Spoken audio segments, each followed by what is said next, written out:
I tell her, I'm terrified, that words will never hold how much this matters to me. I tell her about bringing the noise for MLK last year, about screaming and snapping, being that kind of inspired that melts you into incoherent energy. I tell her it felt like the world's changing, like we were molding it with our voices, with language landscapes, 3D metaphors, but mostly with honesty. These poets spoke every personal detail in an attempt to bond us through understanding. I tell her, I need to write powerful like that. She says, I don't know why you feel like you don't have the words, Tal. When we talk, it's like poetry. My mama is a psychiatrist, raised me to talk about my feelings, says there's no such thing as a cure. But when we admit our pain, when we communicate, we heal. This is our way of living. It is poetry. Sonia said there was something missing from her poem until reading it for us made her fall knees to floorboards crying. I told him to leave, she says. He didn't leave. And sitting cross-legged next to her, not really knowing what to offer but tissues and hands, I was smiling because it felt like something breaking.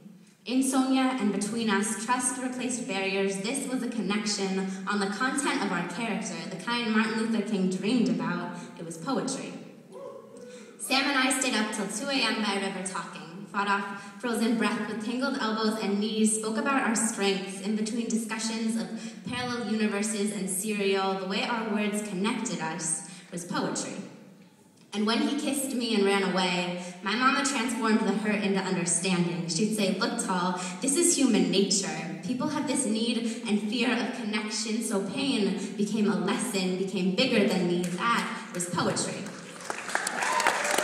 When my dad and I deep breath discuss our disagreements, how he won't let me play my music in his car, how I eat with my fingers and roll my eyes, all the tear staccatoed courage means our relationship is worth talking about the hard things. I said, as long as I just sit here and listen to you, you're happy. He said, I feel the same way. That was poetry.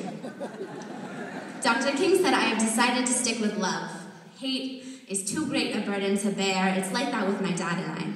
We choose to love each other even though it is not easy. We do it because it matters. There's a lot he can teach me, and the fact that we keep struggling is poetry. Adi quoted a line from my poem on Facebook. She heard my words and gave them back not only to me, but the fact that they meant something to her. That was the poetry. When my mama tucked me into bed last night, she said, the thing about being a psychiatrist is sometimes I'll listen to people talk and hardly say anything, but it'll be this great conversation because I can hear the poetry in their words. She said, to heal, you need the person speaking and the person listening. We need the conversation, need each other. That is poetry. Dr. King spoke for needing each other, communicating to build community in order to make change. In his last speech, he said, I have seen the promised land. I may not get there with you, but I want you to know tonight that we, as a people, will get to the promised land. He spoke for not accepting endings. We are not at the promised land yet, but we are getting there together. Tonight, we are getting there. We are dedicating ourselves to honesty in an attempt to connect on the content of true character, because when we do, we can change things. When our words make us understand why this is not over, why this is still important, then we keep the movement living. So me, on this stage, this is not an ending, it is not easy.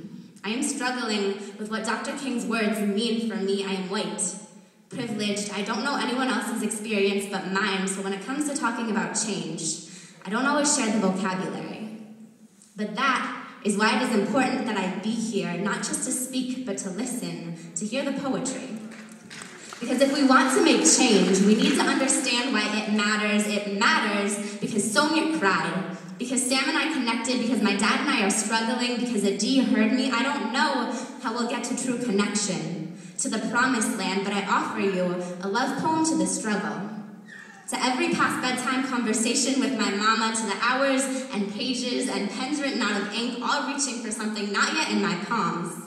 Struggling to translate that incoherent energy that is the power of what we do here, struggling for the words that will build change. This is poetry. This is a beginning.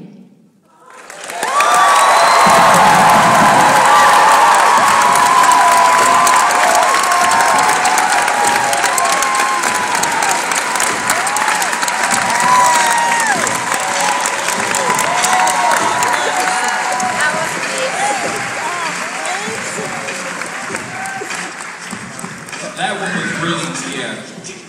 That one was insightful. I like